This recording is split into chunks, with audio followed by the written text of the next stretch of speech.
Howdy, folks. Thanks for tuning in. Hope y'all are doing okay this afternoon. So, I just finished watching a TV series, and I realize I'm a day late and a dollar short on this. But there was something about the series that I kind of glossed after watching it through its entirety that I felt compelled to share. The series was The Man in the High Castle. For anyone that doesn't know, the basic premise is it's mid-60s America, but with a twist. America lost World War II.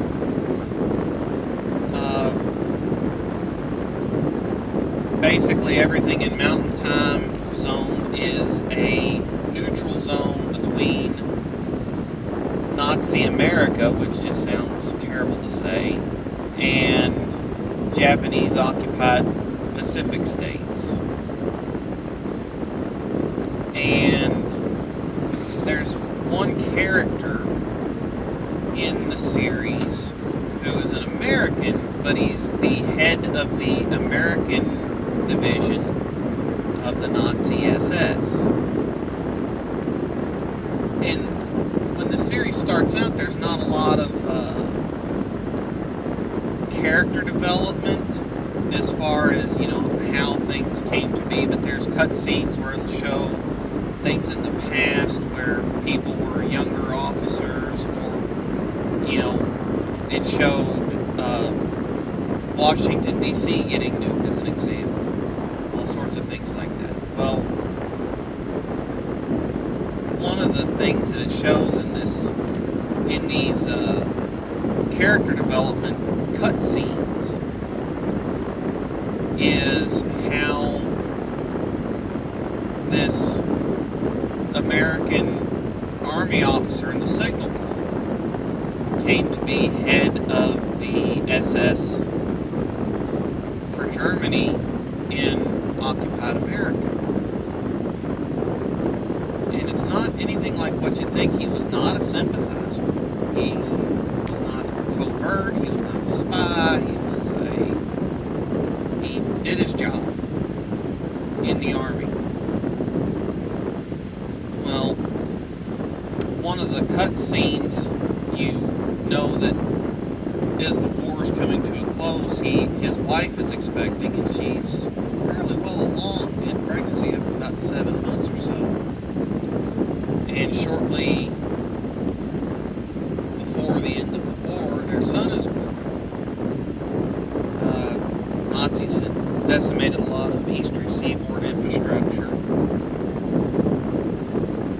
and American military command signed the surrender of America. Well, where it got tragic and how this guy got kind of suckered in, one of his colonels or majors, I don't remember all the ranks unfortunately, comes in wearing his full American military uniform. He was in the Army dress uniform, but he's wearing the Nazi armband on his left arm. And he's clearly in a bad mood and defeated, and he plops 4 or 5 armbands down on the kitchen table. And he said there's several other guys there that were in his chain of command, and he's like, they said that those that come over immediately are promised a good job, food, and a salary from the Germans. And they're all standing around the kitchen table, and they're talking about, like, well, it's just an armband. We don't have to agree with anything they're doing. We can just, play the part to live, essentially. And this, the guy who's hosting this, who we're talking about, that became the head of the SS, he has no food in his house. His baby's hungry, screaming in the other room. His wife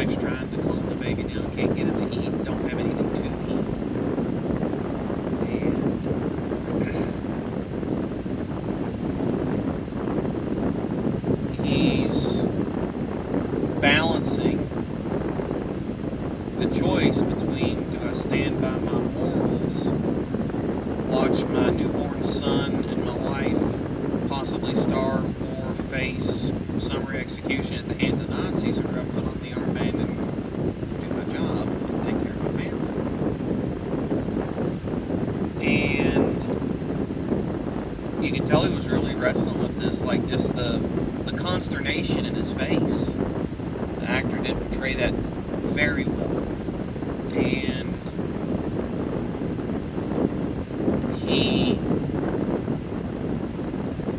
reluctantly puts on the armband. One of his buddies in the Signal Corps was a Jew.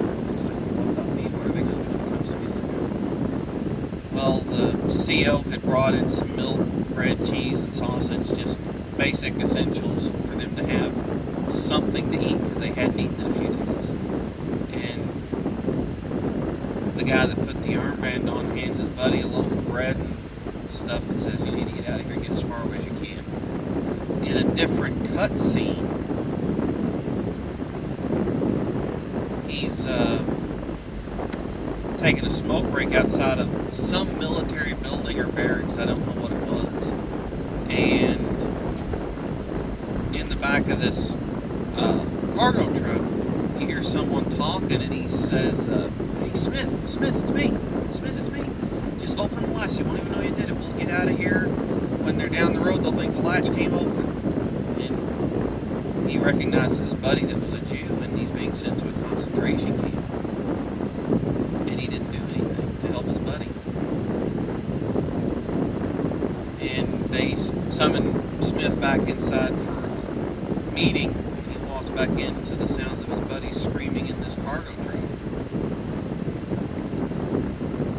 And this was later on in the series, one of the first times you see this guy being seriously evil.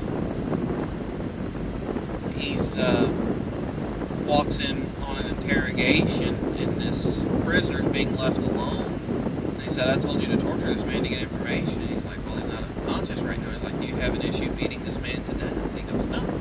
So the guy starts beating him again while he's passed out and beats him to death.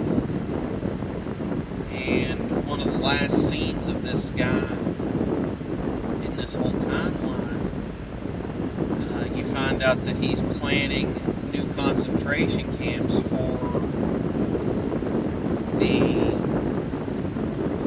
population of the Pacific states in the neutral zone that are getting ready to be conquered, that didn't have the same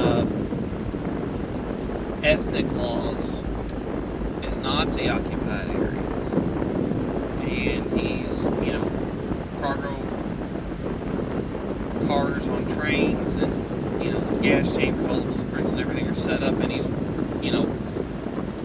high up, and so he's actually approving these construction orders and these building plans for extermination camps. And his wife comes up to him and she's like, how did we get here? He's like, I really don't know. I just know what I have to do to stay safe. She's like, well, you made that one decision that one day so we could eat and not starve, and now look at the decisions you're making. He goes, I know it's wrong. And so, like, my entire takeaway from that, the ending of that series really it ended well. It's 4 seasons long, 10 episodes a season. It's on Prime Video. I'd highly recommend you watch it. The Man in the High Castle.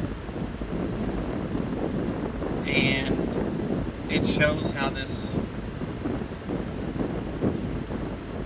low to middle ranking Army Signal Corps officer became the head of the SS in America, and then eventually the head of the American government, or the head of the Nazi government in America.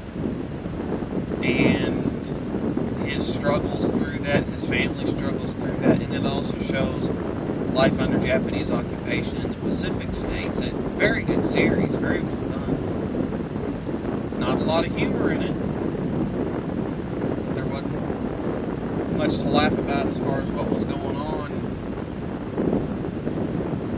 Highly recommend you watch it, folks. It was very, very good. I hope I'm not giving too many spoilers away. But my takeaway from it is unless you're comfortable jumping across that line the first time, no matter what your situation is, don't do it. And this guy jumped across the line one time to feed his wife and newborn baby, and before long he's jumping across every line that he could have possibly drawn or was drawn around him by the law in order to continue taking care of his family. And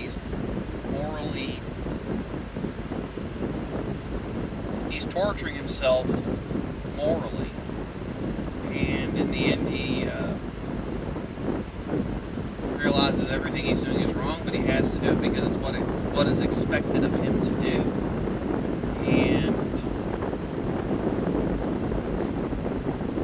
he commits suicide. Very good series. Very good series. I highly recommend you watch it. That's what I got to say, folks. Thanks for tuning in.